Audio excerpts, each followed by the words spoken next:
Luke chapter 12.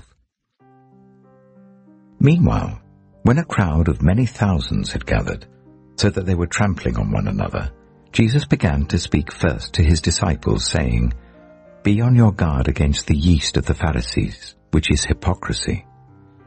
There is nothing concealed that will not be disclosed, or hidden that will not be made known. What you have said in the dark will be heard in the daylight, and what you have whispered in the ear in the inner rooms will be proclaimed from the roofs. I tell you, my friends, do not be afraid of those who kill the body, and after that can do no more. But I will show you whom you should fear. Fear him who, after your body has been killed, has authority to throw you into hell. Yes, I tell you, fear him. Are not 5 sparrows sold for 2 pennies?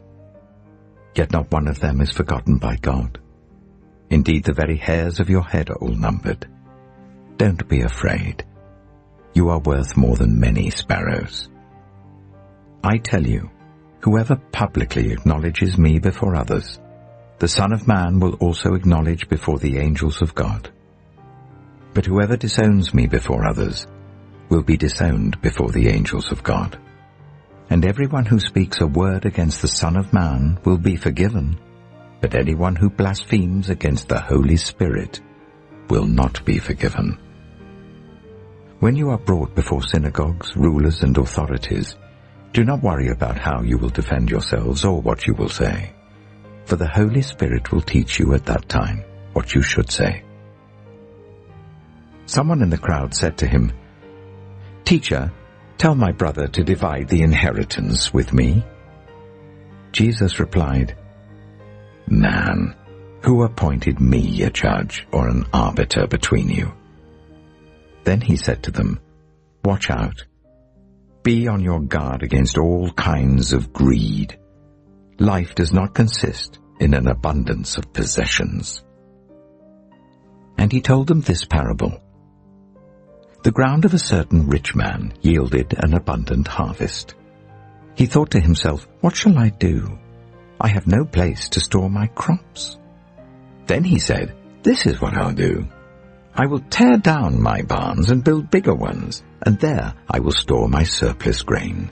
And I'll say to myself, you have plenty of grain laid up for many years. Take life easy.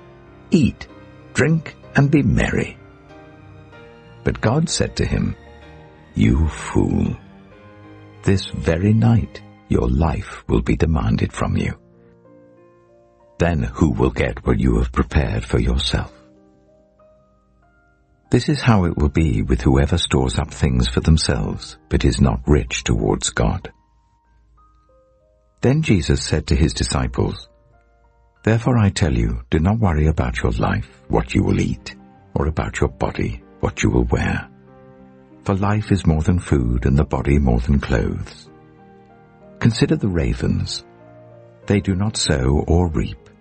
They have no storeroom or barn, yet God feeds them. And how much more valuable you are than birds. Who of you, by worrying, can add a single hour to your life? Since you cannot do this very little thing, why do you worry about the rest? Consider how the wild flowers grow. They do not labor or spin.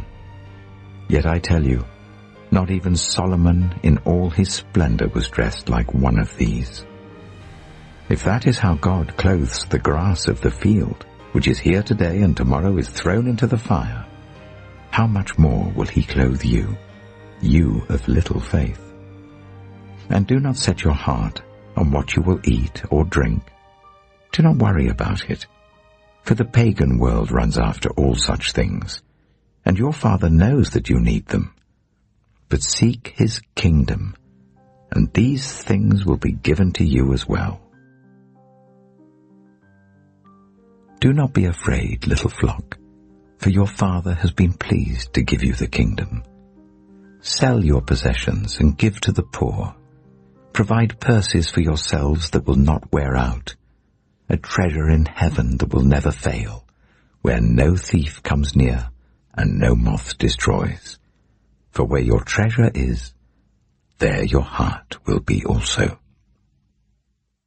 Be dressed, ready for service, and keep your lamps burning, like servants waiting for their master to return from a wedding banquet, so that when he comes and knocks, they can immediately open the door for him. It will be good for those servants whose master finds them watching when he comes. Truly, I tell you, he will dress himself to serve, will have them recline at the table, and will come and wait on them. It will be good for those servants whose master finds them ready, even if he comes in the middle of the night or toward daybreak. But understand this: if the owner of the house had known at what hour the thief was coming, he would not have let his house be broken into. You also must be ready, because the Son of Man will come at an hour when you do not expect him. Peter asked, "Lord, are you telling this parable to us or to everyone?"